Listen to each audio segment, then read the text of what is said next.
And then if we are able to take this value-creating mechanism and share with the residents a portion of the value, it's going to make them feel ownership. And it's not just ownership, I feel like I'm part of something. It's I actually own part of something. And again, the word ownership is a very complicated word, especially in this place.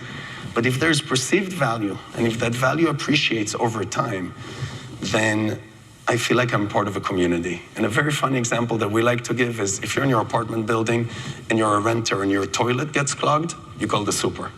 If you're in your own apartment and you bought it and you own it and your toilet gets clogged, you take the plunger.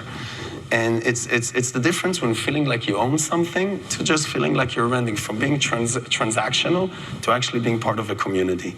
And our vision is to bring it all together. And just one more example of just to put it into numbers, average churn in property management, so average churn in multifamily in this country is 50%. It means the user stays in average for 2 years.